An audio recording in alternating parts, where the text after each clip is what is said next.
And what I'd like to do is in this room set up a different kind of trap. Well, we already had the plates shown, but I'm gonna just type in hidden to show you a couple of things that are secret. So a pressure plate hidden you can put on the floor. I'll put one right here in the middle of the room, and when I update it, you still don't see it because it's hiding.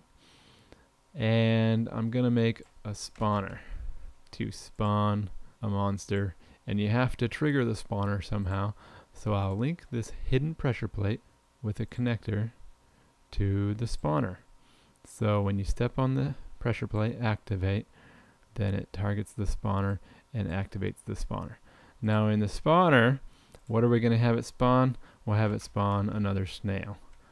Alright, and then there's a cooldown time. So if I step on and off and on and off this spot, it'll keep spawning snails so long as the first snail has moved away. Unless I set a cooldown time of like 60, if I put 60, that's 60 seconds, then even if I step on and off a lot and the snails move away and then the space is open, then it won't spawn a new snail for at least a minute. But let's leave it at 0 just to illustrate the spawner and click preview.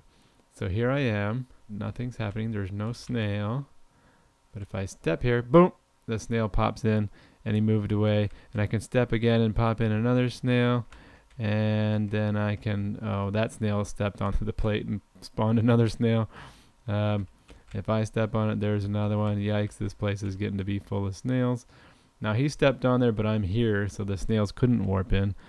K to kill that one, K to kill that one, K to kill that one, K to kill that one. Step on the plate, K to kill that one. So this is basically a snail food factory. And that's just a little quick clue on how spawners work and hidden pressure plates. But what you could do is have this be activate once, the pressure plate. And then when you play, it spawns a snail, and no matter how much I step on it now, it won't ever work again. The pressure plate only worked one time for one trap or one surprise, but no more after that. And there are some other options. Who can trigger the party? I could turn off the triggered by monster, so when that other snail stepped on it, it wouldn't spawn another snail. It would only work if I stepped on it, or an item. You can turn that one off too if you want. It's automatically set to be silent for these hidden ones, but the regular pressure plates are not set to be silent, but you can make it silent if you want to. Alright, let's set up a little spectral relay puzzle like you've seen in the games with that little white blob ghost thing that shoots and has to go into a receptor. So let's make another room for that. Put a torch in there. I'll turn it onto that wall, and that already has the torch because of the other one. We'll update that and go see how it looks in here.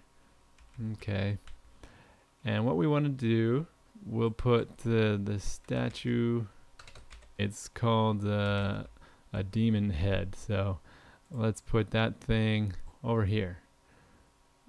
Let's see, yeah, there he is. So we'll put that guy on the wall there. And in order for this to make sense, we're going to put the receptor over here.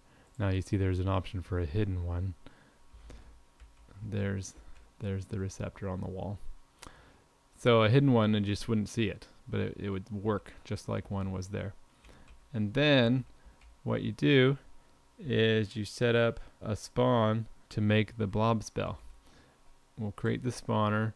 We'll point it this way. It's right in front of the demon head, so it's going to look like it came out of his mouth.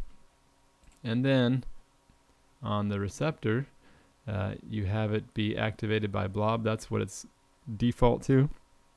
You can change that. You can change it to like it's activated by a fire or lightning or something, but we'll just leave Blob for now. But this one, we're going to spawn the Blob, and that way the Blob will be spawned and it'll go hit the receptor. And then we'll have that open a door. So let's make this little hallway. Let's make a portcullis door right there. And we'll link the receptor to the door just to open the door. In order for this spawner to shoot the blob, let's make the torch holder activate the spawner. So When you take out a torch, it'll turn on the spawner, which will hit the receptor, which will open the door.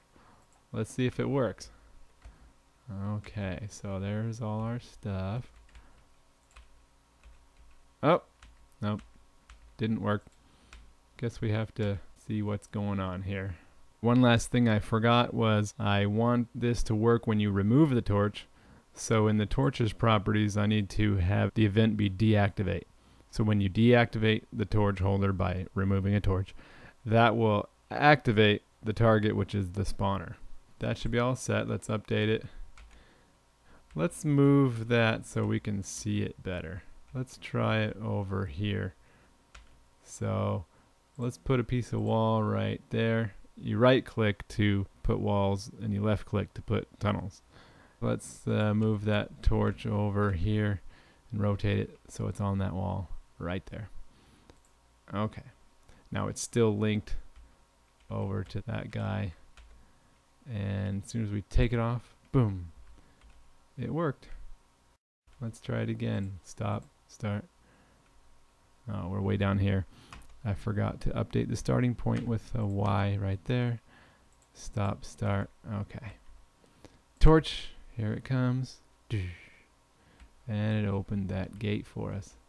Very good.